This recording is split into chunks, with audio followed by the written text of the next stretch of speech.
옆 사람과 같이 인사하겠습니다. 한 사람을 세웁시다. 이렇게 인사하겠습니다. 한 사람을 세웁시다. 한 사람을 세웁시다.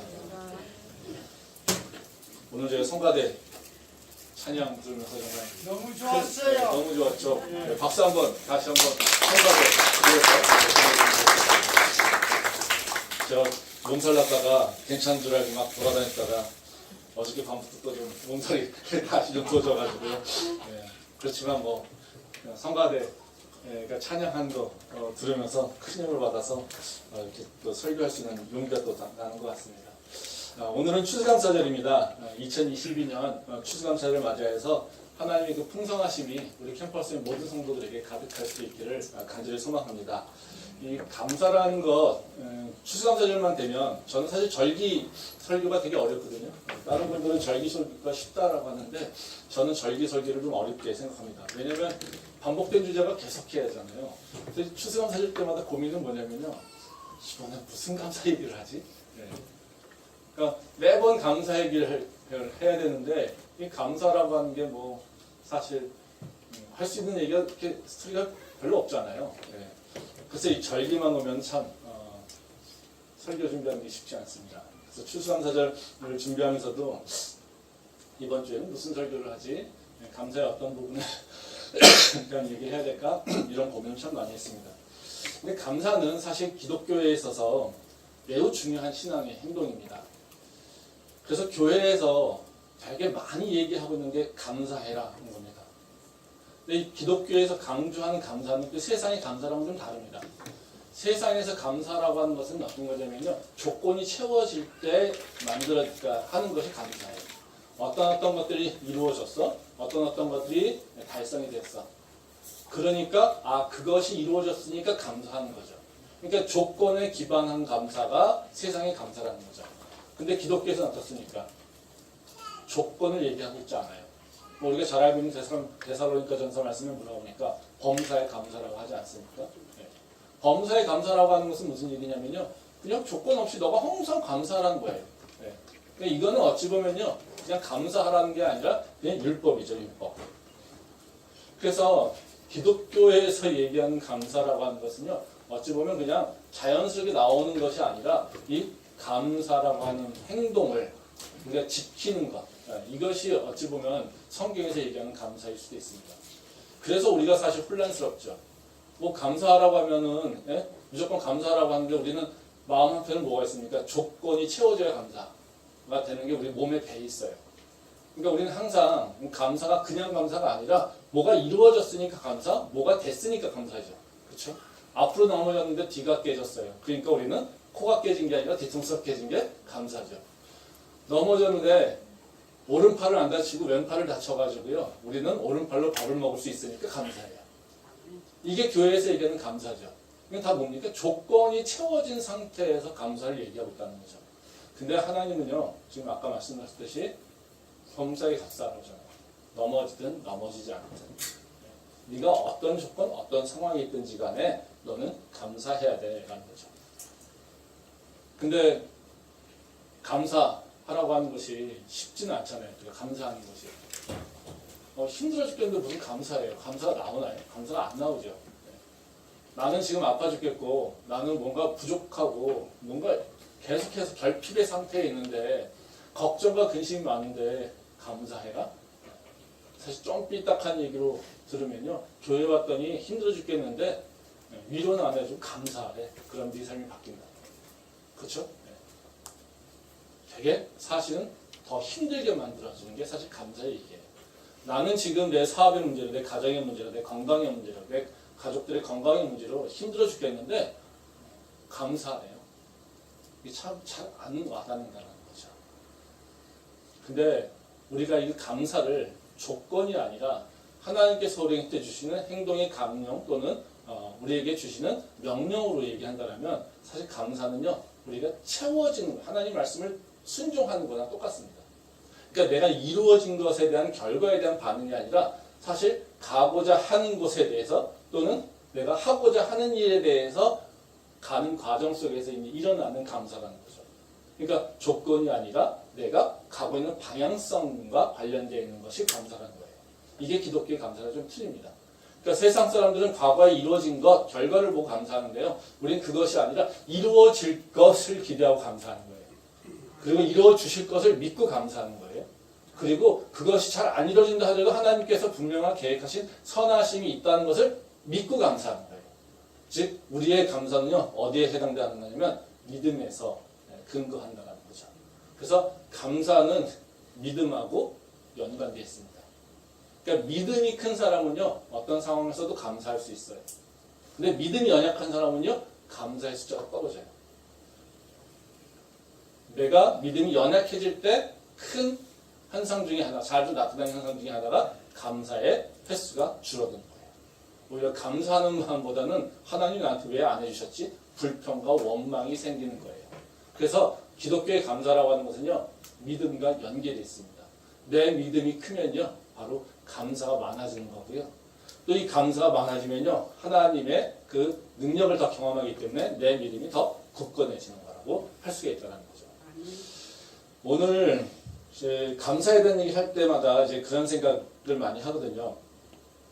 그러면 하나님께서 말씀하신 것이, 명령하신 것이 감사라고 하는 건데, 그럼 내가 입으로 맨날 감사하면 내 삶이 바뀔까? 아니요. 안 바뀌어요. 내가 입으로 감사해. 하나님께 감사해. 그럼 내 삶이 바뀔까요? 아니. 이게 참 혼동되죠. 왜요? 아니 세상에서 감사한다고 해서 내 삶이 좋아지고 바뀐다면 감사 못할 사람이 아무도 없잖아요. 근데 입으로 감사한다고 네 삶이 바뀌어? 우리 삶이 바뀌어? 이게 참 와닿지 않는다는 거예요. 근데 성경은 뭐라고 하냐면요. 네가 감사하면 네 삶이 바뀐다는 겁니다. 네가 감사를 인정하기 시작하면 너 인생의 모습이 바뀐다는 겁니다. 이게 성경에서 우리에게 가르쳐주고 있는 말씀이에요. 그래서 오늘 제가 나누려고 하는 말씀은요, 이제 감사, 나의 삶 속에서 감사가 일어날 때 내 삶이 어떻게 변화가 되는지 이 부분에 대한 얘기를 좀 해보려고 합니다. 오늘 읽은 말씀은 이제 레아가 아이들을 출산하는 것에 대해서 기록한 내용입니다. 그러니까 이 말씀을 언뜻 보면 이제 감사하고는 관련이 없는 것 같습니다. 왜냐하면 이 문단의 내용을 보면 다 출산에 대한 기록만 나와 있죠. 그래서 감사라고 하는 단어가 나와 있지는 않습니다, 여기에.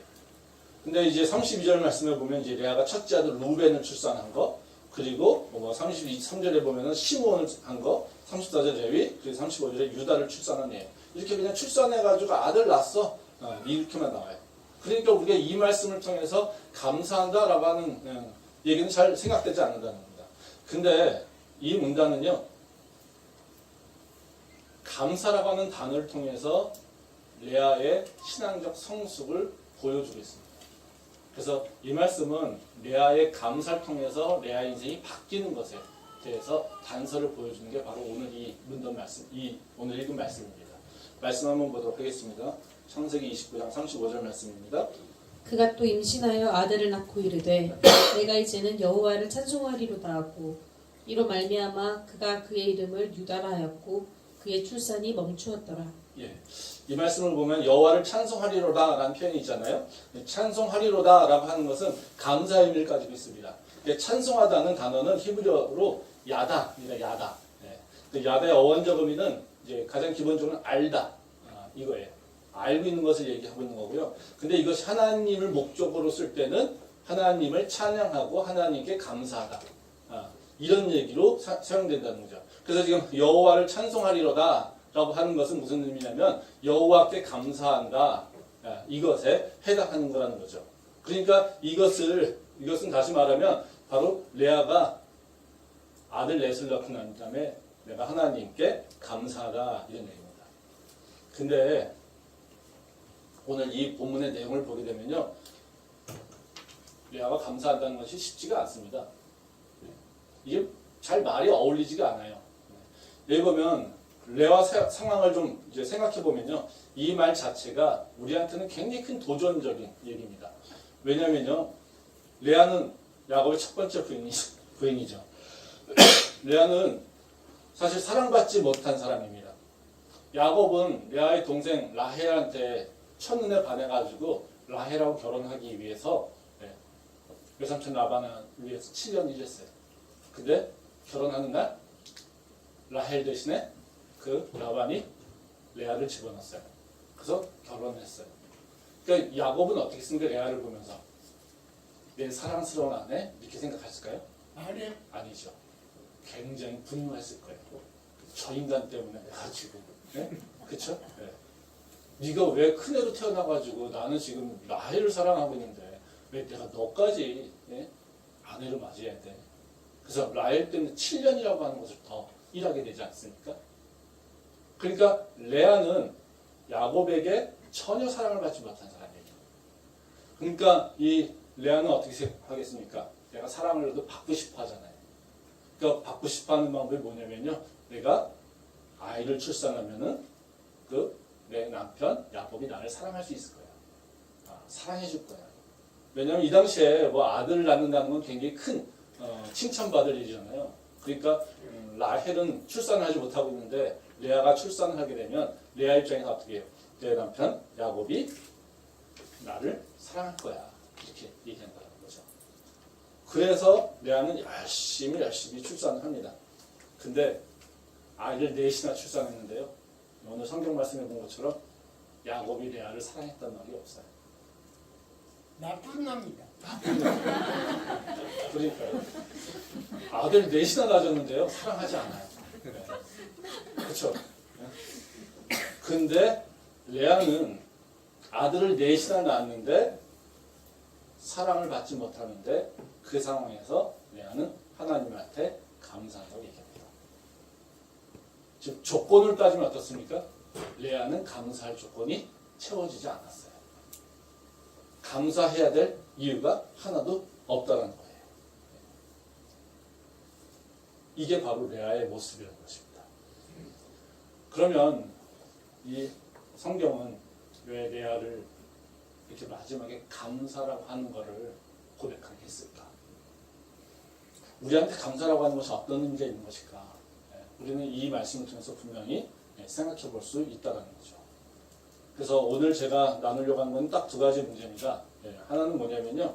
우리가 어려운 중에 내가 원하는 조건이 채워지지 않는 중에 감사할 때 일어나는 변화가 어떤 것인지, 삶의 변화가 어떤 것인지, 그리고 또 어떻게 하면 어려운 상황 가운데서 내가 하나님한테 감사할 수 있을까? 이 두 가지 문제만 가지고 생각을 좀 해보도록 하겠습니다. 그래서 오늘은 이제 찬양이 많으니까요. 가능하면 짧게 말씀을 좀 나누도록 하겠습니다. 첫 번째로요. 어려움 중에 내가 감사하는 마음으로 이제 하나님께 감사를 고백할 때 어떤 일이 일어나냐면요. 내 삶이 헛된 길을 가지 않게 됩니다. 좀 더 풀어서 얘기하면요. 내 욕망과 내 욕구를 채우기 위해서 나 스스로를 괴롭히거나 나 스스로를 고통에 빠지게 하는 일에서부터 자유케 될 수 있어요. 그게 내가 어려움 중에 감사를 할 때 나를 지켜주는 그런 요소가 된다는 거예요. 말씀 한번 보겠습니다. 창세기 29장 35절 말씀입니다. 다시 한번 읽겠습니다. 그가 또 임신하여 아들을 낳고 이르되 내가 이제는 여호와를 찬송하리로다 하고 이로 말미암아 그가 그의 이름을 유다라 하였고 그의 출산이 멈추었더라. 이 말씀에서 초점 맞추려고 하는 것은 이제 그 찬송하리로다가 아니라요. 맨 뒤에 나와 있는 것은 레아의 출산이 멈추었다라는 겁니다. 그러니까 레아가 야곱의 사랑을 받지 못했잖아요. 근데 정말 안타깝죠. 근데 이제 레아가 야곱의 사랑을 받기 위해서 넷을 아들을 낳아요. 근데 이 넷을 낳는 가운데 레아는 소망이 끊어지지가 않아요. 그걸 어떻게 알 수 있냐면요. 아들들의 이름을 보면 알아요. 아들들의 이름이 어떻게 해요? 첫 번째 아들 낳고는 남편이 자신을 사랑할 거야 이렇게 기대를 하고 있어요. 그리고 셋째 레이를 낳고는요. 자신과 야곱이 연합할 거야 이런 생각을 하고 있다는 거죠. 끝까지 내가 아들을 낳음을 통해서 야곱의 사랑을 받을 수 있을 거야 이런 기대를 하고 있다는 거예요. 근데 마지막에 아들 네 번째 유다를 낳고 나서는요. 뭐라고 하냐면요. 하나님 찬송하잖아요. 그리고 났더니 뭐가 일어났냐면요. 출산이 멈췄다는 거예요. 이게 되게 좀 이상한 얘기죠. 감사했어? 그랬더니 출산이 멈춰졌어. 출산은 뭐예요? 레아 입장에서는요. 축복이라고 생각했겠죠. 사랑받는 수단으로 생각했을 거예요. 근데 출산은 뭡니까? 여자한테? 고통이에요. 우리가 아담과 하와가 죄를 짓고 난 다음에 우리가 징벌을 받죠. 남자가 징벌 받은 건 뭡니까? 먹고 살기 위해서 수고하고 땀 흘려야 돼. 그래서 땅에서 나는 엉겅퀴를 이겨내야지 돼. 여자는 어떻게 됩니까? 출산의 고통을 갖게 돼요. 지금 레아가 하고 있는 일은 뭐냐면요. 내가 야곱의 사랑을 받기 위해서 자기의 고통을 감내하고 있는 거예요. 출산을 통해서. 힘들고 어렵지만 자기한테 굉장히 고통스러운 일이지만 그 고통을 절대로 고통이라고 생각하지 않고요. 아이를 넷이나 출산하게 된다. 그러니까 어때요? 지금 레아는 자기가 가장 큰 고통을 4번이나 겪으면서 자기 남편한테 구애를 하고 있는 거예요. 뭐 때문에요? 야곱의 사랑을 받기 위해서. 근데 하나님께서 이 레아가 얼마나 힘든지를 아시는 거죠. 그러니까 레아가 어떻게 해요? 감사합니다 라고 하는 그 고백이 일어나니까 더 이상 출산에 고통을 허락하지 않으세요. 이게 우리한테 잘 와닿지 않죠. 근데 생각해 보세요. 우리 살아가는 삶의 방법을 보게 되면요. 대부분 경우 어떻게 살아가냐면요. 내 필요나 내 원하는 것을 채우기 위해서 나는 고통을 감내하려고 합니다. 내가 먹고 싶은 거, 내가 원하는 것을 이루기 위해서 많은 경우는요. 사실 내 자신을 더 고통에 빠뜨리게 해요. 이게 인간이 살아가는 방법이에요. 내가 그것을 얻는다라면 내가 죽어가는지도 모르고 어떻게 해요? 그것을 얻기 위해서 수단과 방법을 가지 않고 그 길을 향해 가요. 그게 인간의 모습이에요. 지금 레아도 어떻게 해요? 자기가 사랑을 받고 싶어서 그 사랑만 받을 수 있다면 내 몸이 산산조각이 나도 괜찮아. 애를 셋을 낳고 넷을 낳고 다섯을 낳고 아무 상관이 없어. 나는 그저 야곱의 사랑만 받으면 돼. 이거예요. 즉 사랑받기 위해서 자신의 몸을 완전히 혹사시키고 학대시키는 거라는 거죠. 아멘. 이런 인생이 어떻게 했을까요? 기쁠까요? 행복할까요? 아니, 절대 행복하지 않습니다. 절대 평안을 누릴 수가 없어요. 이런 인생은요, 계속해서요, 옆길로 가서 바른 길이 아니라 옆길로 멀어져 가게 되는 거예요. 말씀 한번 보겠습니다. 요한복음 4장 13절에 18절 말씀입니다. 예수께서 대답하여 이르시되 이 물을 마시는 자마다 다시 목마르려니와 내가 주는 물을 마시는 자는 영원히 목마르지 아니하리니 내가 주는 물은 그 속에서 영생하도록 솟아나는 샘물이 되리라. 여자가 이르되 주여 그런 물을 내게 주사 목마르지도 않고 또 여기 물 기르러 오지도 않게 하옵소서. 이르시되 가서 내 남편을 불러오라. 여자가 대답하여 이르되 나는 남편이 없나이다. 예수께서 이르시되 내가 남편이 없다는 말이 옳도다. 너에게 남편 5이 있었고 지금 있는 자도 내 남편이 아니니 네 말이 참되도다. 이 말씀은 정말 유명한 말씀이죠. 예수님이 사마리아 여인과 대화하는 겁니다. 예수님은 사마리아 여인을 이제 우물가에서 만나가지고요, 물을 마시라고 합니다. 그랬더니 이제 사마리아 여인에게 야, 너 물 길러 왔지? 근데 너 내가 주는 물을 먹으면 이제부터는 목마르지 않아. 그랬더니 이 여인이 솔깃해요. 아, 그래요? 당신이 주는 물을 먹으면 내가 절대 목마르지 않는다고요? 아, 지겹게 이 물 들어오는 거 싫은데 잘 됐네요. 네? 이러면서 어떻게 하면 그걸 얻을 수 있습니까? 아, 이렇게 얘기를 해요. 그랬더니 이제 예수님이 뭐라고 합니까? 야, 남편 데리고 와. 그랬더니 남편이 없습니다. 이렇게 얘기해요. 남편이 없지는 게 다 당연할 수 있겠지. 네가 5이나 되는데 네 남편이 제대로 된 게 없지. 그러니까 없다고 얘기할 수 있어. 이렇게 얘기하는 거예요. 근데 한번 생각해 보세요. 이 여인이 왜 남편을 5이나 가질까요? 멍청해서요? 아니, 아니에요. 이 여인이 5명이나 되는 남편을 갖고 그 5명 중에도 내 거라고 얘기할 수 없는 그런 모습으로 살고 있는 거예요. 왜요? 이 사람은요, 채워지지 않는 자기의 욕망을 뭘로요? 남편을 통해서 채우려고 하니까 그 인생에서 끊임없이 남편의 숫자는 늘어나는 거예요. 이게 어떻게 표현되는 거냐면요. 나는 목마르지 않기 위해서 끊임없이 물을 먹어야 돼. 이게 우리 인간의 모습이죠. 내 욕구를 채우기 위해서 나는 끊임없이 계속해서 나한테 공급을 해줘야 돼. 그 공급을 해주기 위해서 나는 희생해야 되고 헌신해야 되고 수고해야 되고 노력해야 되고 이것이 내 인생이야. 그걸 살고 있다는 거죠. 그 인생의 결론이 뭡니까? 끊임없이 목마르는 거고 끊임없이 남편의 숫자를 늘려가는 거고요. 이게 우리들의 인생의 모습이라는 거죠. 이 인생이 행복할까요? 아니요. 똑같지 않습니까? 레아가 왜 4씩이나 애들을 낳았을까요? 남편 사랑받는 남편 사랑받기 위해서. 네. 그것을 채우기 위해서 나는 지금 출산의 고통 같은 거는 아무런 상관이 없어. 이거라는 거죠.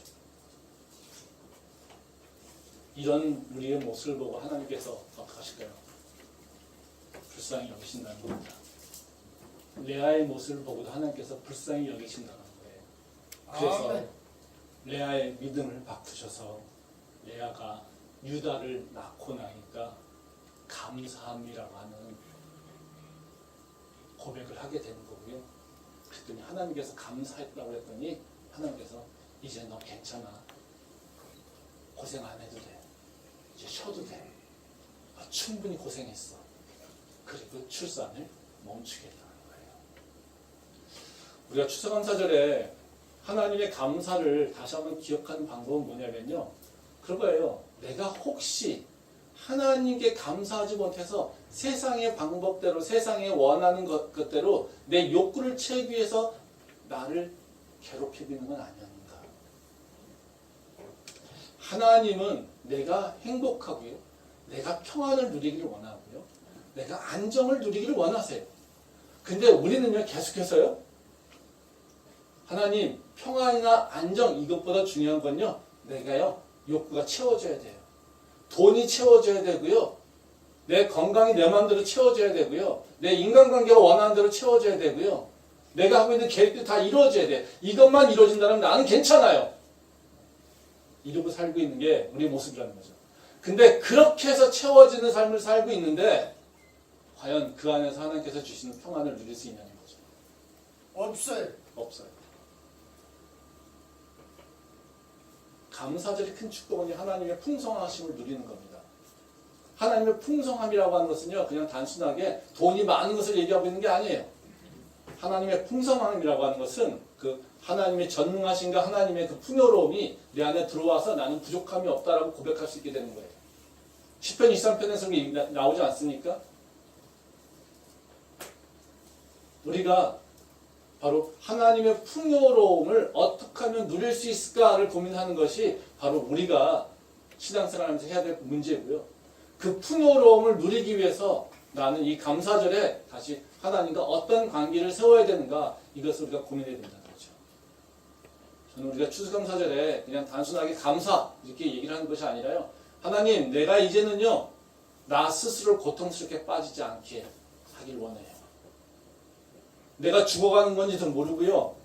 내가 이제는 내 욕구를 채우기 위해서 끊임없이 나를 괴롭히는 일에서 멈추기를 바랍니다. 이 고백이 있었으면 좋겠어요. 아멘. 그 고백의 시작은 바로 하나님께 감사하게 할 때 시작이 된다는 거죠. 그런 은혜가 우리 안에 있기를 소망합니다. 아멘. 근데 문제는요. 아까 했듯이 우리한테 몸에 밴 감사는 뭐냐면요. 조건이 채워지는 감사예요. 상황이 쉽지 않은데 실패했는데 감사할까요? 쉽지 않다는 거죠. 우리는 조건이 채워지는 것이 육체적으로 배운 내 몸에 쌓여있는 감사예요. 근데 채워지지 않고 있는데 부족한데 결핍되어 있는데 내가 감사할 수 있을까요? 힘들어요. 안 되죠. 근데 감사할 수 있습니다. 어떻게 감사할 수 있을까요? 다른 것이 아닙니다. 우리가 기억해야 될 것이 있어요. 하나님이 나를 알고 있어 라고 하는 믿음의 확신이 있으면 돼요. 즉 내가 상황이 너무 막 앞뒤로 꽉꽉 막혀 있어요. 예. 그때 감사할 수 있는 방법은요. 내 막힌 것 하나님은 아시지. 이것을 인식하는 거예요. 예. 내가 완전히 다 막혀 있을 때 정말 깜깜해서 어디를 가야 될지 모르겠을 때 그렇게 고백하면 되는 거예요. 하나님, 당신은 나를 알고 계시죠?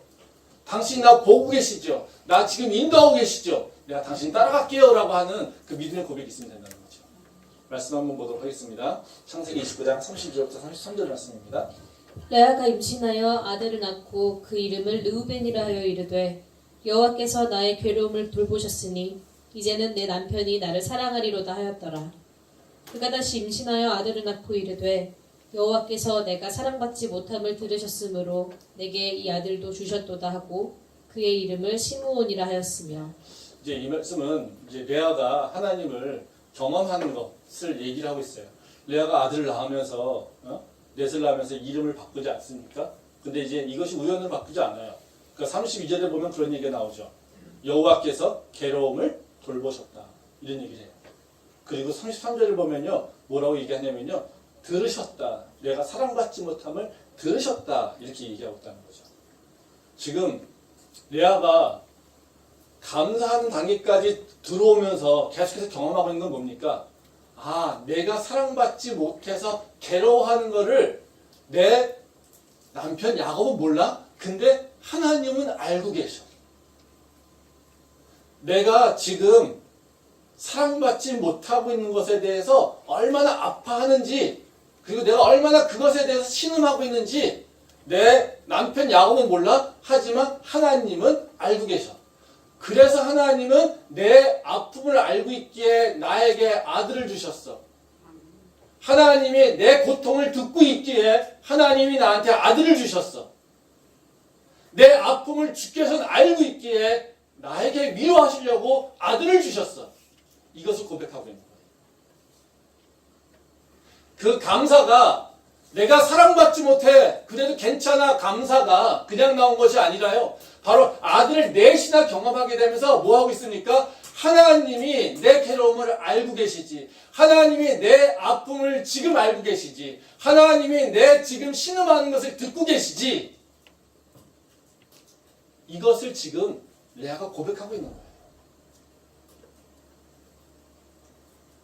그 고백이 지금 마지막에 어떻게 해요?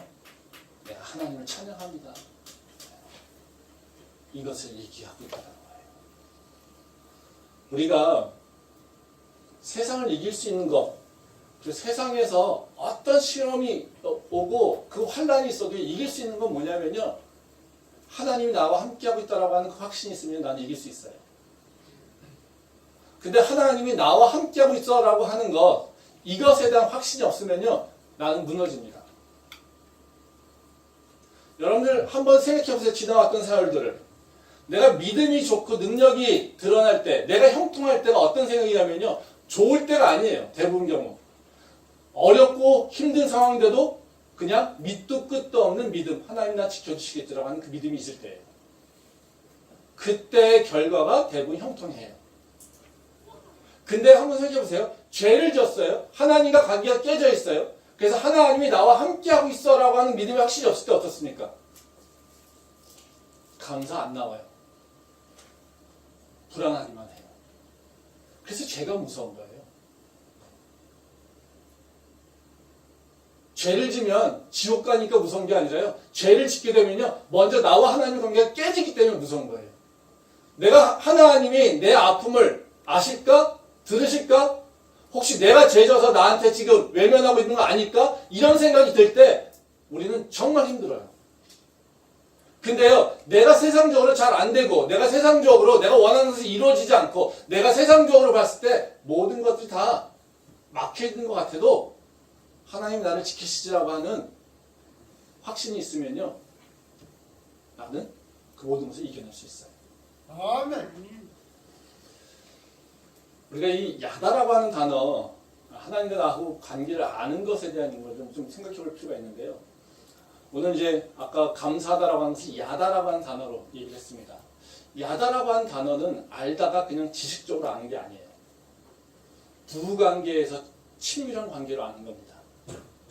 즉 몸이 섞이고 마음이 섞이고 완전히 다 섞여서 다른 사람이 전혀 알지 못하고 있는 그 친밀함으로 알고 있는 것을 얘기한 게 야다예요. 그래서 부부관계에 내가 당신을 알고 있어를 표현할 때 바로 야다예요. 왜 이 하나님께서 야다라고 한 단어를 감사함이라는 단어를 썼을까요? 하나님이 우리를 그만큼 알고 있다는 거예요. 친밀하게 우리의 세세한 것까지 나도 모르는 나의 모습을 하나님은 알고 있다는 거예요.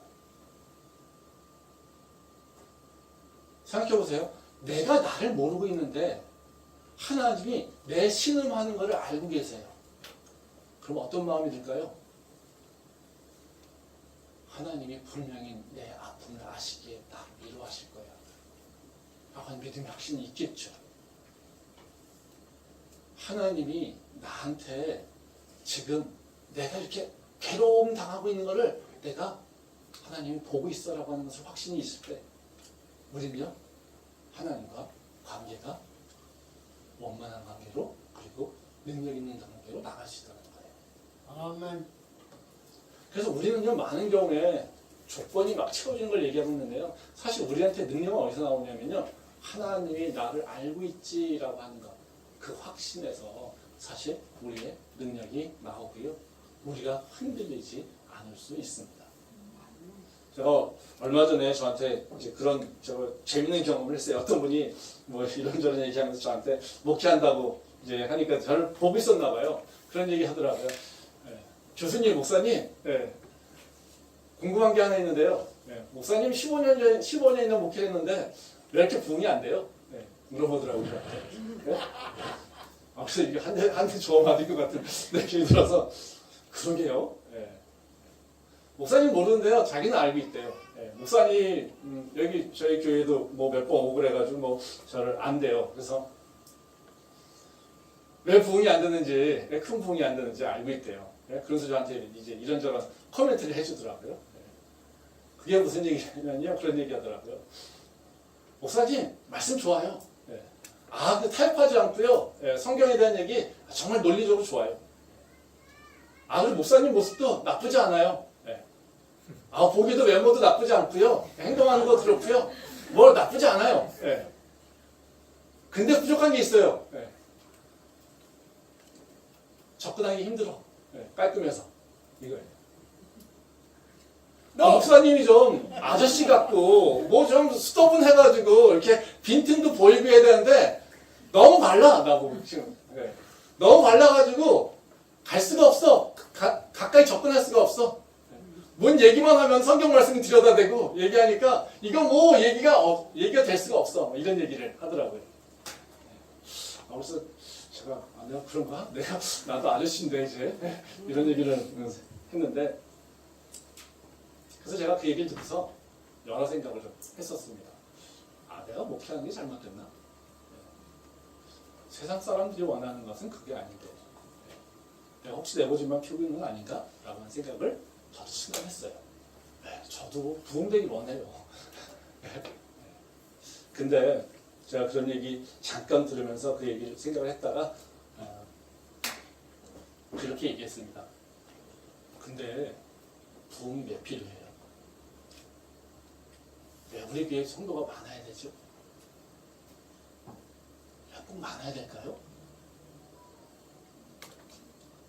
제가 그런 얘기를 그분한테 했어요. 교회 성도가 꼭 많아야 돼요. 우리 학교에서 수백 명씩 모여서 해야 돼요? 나는 목회를 그렇게 생각하지 않아요. 목회는 사람한테 인정받는 것이 중요한 것이 아니라 하나님께 인정받는 것이 중요해요. 아멘. 그래서 제가 아직까지는 하나님이 나를 지키신다라고 하는 믿음이 확신이 있어요. 그건 끝이에요. 그렇게 얘기했어요. 제가 15년 동안 목회하면서 사람 보고서 이렇게 저렇게 목회했더라면 좀 못했을 거예요. 근데 하나님께서 저한테 하나님과 관계 속에서 하나님과 저하고의 야다의 관계가 있어요. 우리 캠퍼스 열림의 성도분들이 모르는 야다의 관계가 있어요.